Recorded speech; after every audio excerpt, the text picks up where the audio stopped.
Hey everybody, it's Steve. Welcome back. Today I'm going to do a quick video on how to swap out a standard drain in your basin sink here in the bathroom with one of these newer drains. This one's from Home Depot. It's made by Waterworks, and it has a piece here at the top that just pulls out so that you can get good access to the drain, clean it out, and it catches hair and other stuff like that. So this is what I'm going to show you how to do.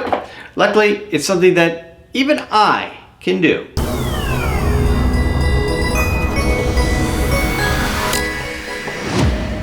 Okay, so this video is just about the DecoDrain from Waterworks. I have a longer video where I talk about a couple of other drains, this Tioriy, which is an inexpensive model that I picked up on Amazon, as well as this Kohler that I got from Lowe's.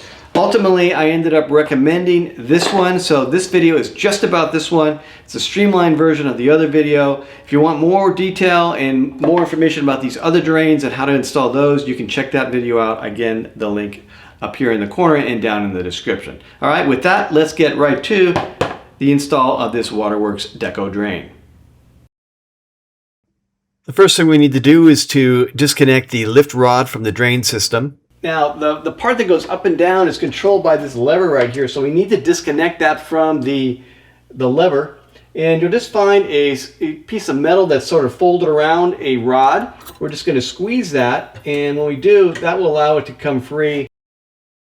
Next, we'll remove our P-trap assembly, which is two compression nuts as shown here. Now this is going to free some water up, so make sure you have your bucket in place. This one here that's just past the P-trap, we'll loosen that one first and push that up out of the way.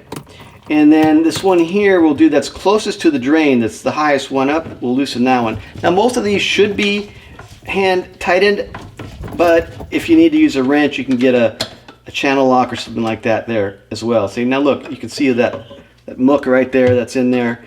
Next, we're going to remove our reducing washer and our compression nuts. So we're just going to slide those down the pipe here. Okay, so I'm going to set these two pieces aside because we are going to reuse them later. This next step isn't required, but I found it better to have the lifting rod out of the way. So using a wrench, I loosened the nut that holds it to the drain pipe and then just pulled it away. Next, we're going to remove the old drain, which you might be able to do just by turning it to the left with your hand. If you need to, you can also use a wrench. If you find that when you turn the drain, everything turns, including the piece above, you might need to stick a screwdriver into the overflow hole and hold it in place. Now, we should be able to just pull our top piece out. Next, I'll use a sponge to clean out all the muck from the drain. I want that drain to be nice and spick and span. Next, we'll take a dry towel and we'll make sure that that whole surface is completely dry. I want that bone dry. Okay, so we need to get it set up for the install. So that means we're going to take these parts off. So we're going to take off this bottom tailpipe. We'll remove this nut here, take that all the way off. Then there's this washer here, and then this rubber gasket, that's going to come off.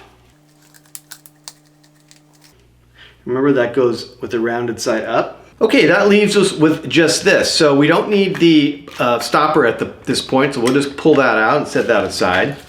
And now we have this little tube that goes down the center. So if you have an overflow on your sink, you don't need this part. You should take it out and set it aside. But if you don't have an overflow, then this becomes like the block or the dam, and that will slide in there and close up the hole where the water would otherwise go down. So I have an overflow, so I don't need this. Set that aside. Now the last thing is this last black washer or gasket here.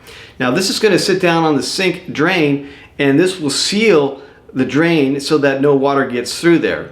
Now, you can leave that in place, but I find that it actually sat up a little bit high in the sink and I didn't like it. So I took this off and I used plumber's putty instead. So you can leave it in place. If you do, no plumber's putty, you can skip that step when it comes, or you can remove it like I'm gonna do, and then we'll use plumber's putty, and I'll show you how to do that.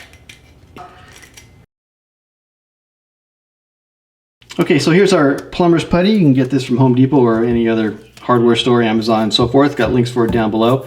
And we're going to take this and we're going to apply it very liberally around the hole here so that as we set our new piece in there, it can flush up against it and seal it. Okay, we're ready to drop this in. Now, I do need to make sure that I line up the holes on this drain piece with the holes on the sink basin. So the hole is for the overflow, so you can find your overflow hole wherever that might be, follow it back, and you should see when you look into the sink, the hole that the water will come out if the sink overflows. All right, we just need to make sure that's lined up. So mine is here in the back. I'm just going to drop that down, and then once it's in there, I'm going to push hard and get a good seal around that plumber's putty. Okay, so you can see our tail piece is hanging down here, and we're ready to connect it. So first we'll take our gasket here, and remember the narrower side goes up, and so you're going to slide that up onto the thing, and it's got to go all the way to the top, and it's going to be flush and in there tight with the basin of the sink. If you end up with a little gap at the top, that's okay. Once we put our nut on there, that should seal up. The next thing we'll take is our flat gasket and just slide that straight up. It's loose, so you'll have to hold it until you get your next piece, which is the lock nut. Take your lock nut and then spin that all the way up to the top, and that needs to be tight. Now, you can hand tighten it, but you might need an extra turn or two with a wrench just to make sure that it's secure. You don't want that thing spinning too loosely. So I use my basin wrench for that, and it worked pretty well. All right, so that's now secure. Next, we'll take our tail piece, and that's just going to screw on here at the bottom. And again, you want to make that reasonably tight, but I think it by hand should be sufficient. Just get rid of this excess putty, and it should just push away from the sides, nice and clean. All right, and then you can take your drain piece and push that in. So at this point, if you want to give this a test, go ahead and push that down. That now closes the drain, and we can fill the sink with some water here. Inspect underneath the sink very carefully where the pipe joins with the sink basin. There shouldn't be any water there. If you see any water, it means that that nut isn't tight enough, the washer hasn't sealed properly, or that your plumber's putty was insufficient. We'll take our nut first. All right, the flat side is going to go up.